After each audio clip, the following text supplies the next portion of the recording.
Alkisah, hiduplah seorang perempuan tua pada zaman dahulu. Mbok Sirni namanya. Ia telah menjanda. Sejak masih bersuami, Mbok Sirni sangat menghendaki mempunyai anak. Namun hingga suaminya meninggal dunia, belum juga ia dikaruniai anak.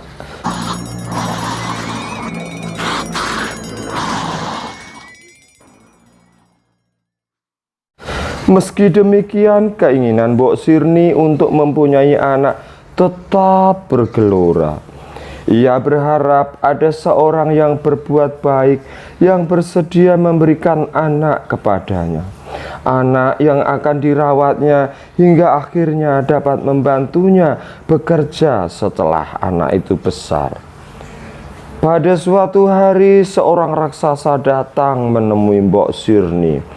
Mbok Sirni sangat ketakutan akan dimangsa raksasa yang terlihat sangat menyeramkan tersebut. "Tuan raksasa," kata Mbok Sirni dengan tubuh gemetar, "jangan engkau memangsaku. Aku telah tua, tubuhku tidak lagi enak untuk engkau mangsa." "Sama sekali aku tidak ingin memangsamu. Justru aku ingin memberimu sesuatu," sahut si raksasa. Ia memberikan biji-biji tanaman mentimun kepada Mbok Sirni seraya berujar, "Tanamlah biji-biji mentimun ini, niscaya engkau akan mendapatkan apa yang ingin engkau kehendaki selama ini." Si raksasa berpesan kepada Mbok Sirni agar tidak menikmati hasil dari biji mentimun pemberiannya itu, melainkan hendaknya berbagi dengannya sebagai ucapan terima kasih Mbok Sirni kepadanya. Mbok Sirni setuju dengan pesan si raksasa. Ia lantas menanam biji-biji mentimun itu di halaman rumahnya. Biji mentimun itu cepat tumbuh. Hanya berselang beberapa hari kemudian, bibit tanaman mentimun itu telah tumbuh dan juga berbuah. Buah-buahnya sangat besar. Di antara buah-buah itu terdapat satu buah yang sangat besar. Warnanya kekuningan, berkilauan hingga seperti emas jika terkena sinar matahari. Mbok Sirni mengambil buah yang sangat besar itu dan membelahnya.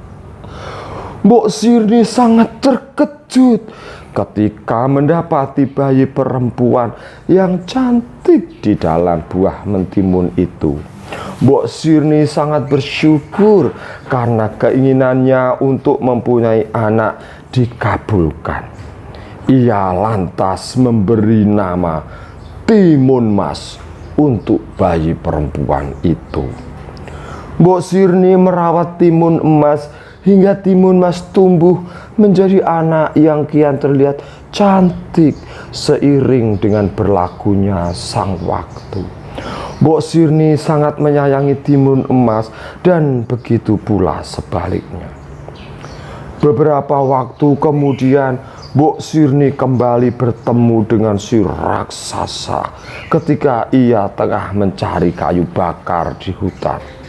Si raksasa memintanya memenuhi janjinya dahulu yang setuju untuk membagi hasil biji mentimun ajaib itu dengannya.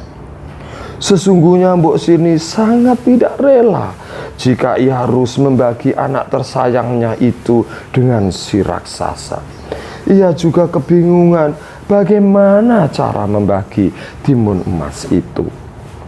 Si raksasa masih berbaik hati dengan mengizinkan timun emas untuk tinggal bersama Mbok Sirni setelah Mbok Sirni mengungkapkan kebingungannya.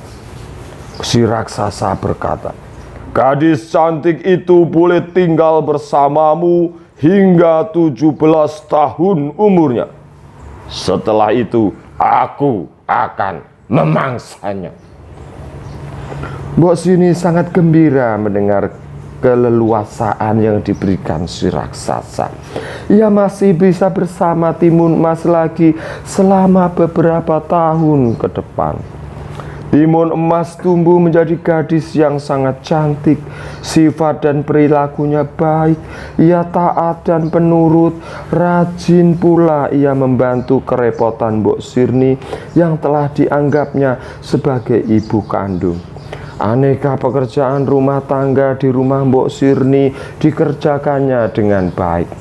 Ia memasak, mencuci, menyapu, dan juga turut bersama Mbok Sirni mencari kayu bakar di hutan. Tidak berlebihan kiranya jika Mbok Sirni sangat menyayangi Timun Emas dan menganggapnya sebagai anak kandung. Namun demikian, seiring berjalannya waktu, Mbok Sirni menjadi sangat cemas jika teringat janjinya kepada si raksasa. Sungguh sangat tidak rela jika anak kesayangannya itu akan dimangsa si raksasa. Pada suatu malam, Mbok Sirni bermimpi. Dalam mimpinya itu, ia harus menemui seorang pertapa sakti yang berada di Gunung Gundul jika menghendaki anaknya selamat. Keesokan harinya, Mbok Sirni menuju Gunung Gundul. Ia berjumpa dengan seorang pertapa. Ia meminta tolong kepada sang pertapa agar anaknya dapat terbebas dari si raksasa. Sang pertapa memberikan 1 biji bibit tanaman mentimun, jarum, sebutir garam, dan sepotong terasi kepada Mbok Sirni. Berikan semua itu kepada anakmu. Niscaya ia akan selamat dari raksasa yang hendak memangsanya, kata sang pertapa. Sang pertapa juga menjelaskan cara menggunakan benda-benda pemberiannya itu. Setelah mengucapkan terima kasih, Mbok Sirni bergegas kembali ke rumahnya. Diberikannya benda-benda pemberian sang pertapa itu kepada Timun Emas. Hanya berselang beberapa saat, si raksasa datang ke rumah Mbok Sirni. Telah meninggi keinginannya untuk memangsa Timun Emas. Hingga dari jauh pun ia telah berteriak-teriak, "Hai perempuan tua, lekas engkau serahkan anakmu itu untuk kumangsa secepatnya." Mbok Sirni keluar dari rumahnya dan menyahut, "Tuan raksasa, anakku telah menuju hutan tempat tinggalmu. Ia siap untuk engkau jadikan santapan." Si raksasa melihat Timun Emas berlari di kejauhan. Tanpa menunggu waktu lagi, si raksasa lantas mengejar Timun Emas. Air liur si raksasa menetes-netes karena telah menguat keinginannya untuk sesegera mungkin memangsa Timun Emas. Timun Emas telah mengerahkan segenap tenaganya untuk berlari secepat yang bisa diperbuat. Namun dengan langkah kakinya yang sangat lebar dan panjang, si raksasa bisa dengan mudah mendekati dan hampir menyusulnya. Mendekati kian mendekatnya si raksasa, Timun Emas lantas melemparkan sebutir bibit tanaman mentimun. Keajaiban terjadi. 1 bibit tanaman mentimun itu seketika berubah menjadi tanaman mentimun yang sangat lebat dan banyak sekali buahnya. Terlihat menggiurkan buah-buahnya untuk dimakan. Si raksasa dengan rakus lantas melahap semua mentimun itu. Namun perutnya tetap belum kenyang.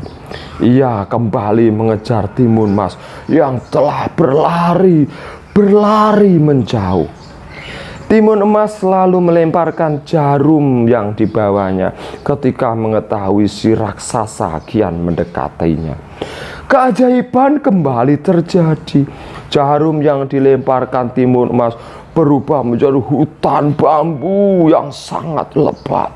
Batang-batang pohon bambu itu tinggi-tinggi serta tajam-tajam. Si raksasa agak kesulitan melewati hutan bambu itu. Kedua kakinya terluka karena tertusuk batang-batang bambu yang runcing. Namun si raksasa tidak mempedulikannya. Ia terus mengejar Timun Mas yang berlari jauh. Timun Mas kemudian melemparkan sebutir garam yang dibawanya saat mengetahui si raksasa kembali mendekatinya. Lagi-lagi keajaiban pun terjadi. Sebutir garam itu berubah menjadi lautan yang sangat luas yang menjadi penghalang antara Timun Mas dan si raksasa. Keinginan si raksasa untuk memangsa Timun Mas telah begitu meninggi. Ia pun berenang melintasi lautan luas itu. Ia berenang secepat yang ia bisa perbuat, meski hal itu sangat menguras tenaganya. Si raksasa kelelahan ketika tiba di daratan seberang lautan. Namun keinginannya untuk sesegera mungkin memangsa Timun Mas membuatnya kembali mengejar. Timun Mas lantas melemparkan sepotong terasi yang dibawanya. Sepotong terasi itu kemudian berubah menjadi lumpur hisap yang sangat luas. Si raksasa yang terus mengejar akhirnya terperosok ke dalam lumpur hisap itu. Meski telah mengerahkan segenap kekuatannya, si raksasa tak berdaya menghadapi kekuatan lumpur hisap. Tubuhnya terus tenggelam, terhisap ke dalam tanah. Si raksasa terus tenggelam terhisap ke dalam tanah. Si raksasa menjerit dan meraung-raung meminta tolong. Namun tidak ada yang bisa menolongnya lagi. Si raksasa pun akhirnya menemui ajalnya setelah seluruh tubuhnya tenggelam terhisap ke dalam tanah. Timun Emas selamat. Ia mengucapkan syukur kepada Tuhan karena telah terbebas dari raksasa bengis pemangsa manusia. Ia lantas kembali pulang ke rumahnya untuk menemui Mbok Sirni. Betapa gembira dan bahagianya Mbok Sirni mendapati Timun Emas selamat. Mbok Sirni dapat hidup tenang bersama Timun Mas tanpa khawatir harus menyerahkan Timun Mas kepada si raksasa. Begitu pula halnya dengan Timun Mas.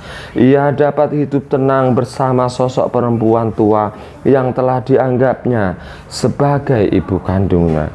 Mereka pun hidup berbahagia.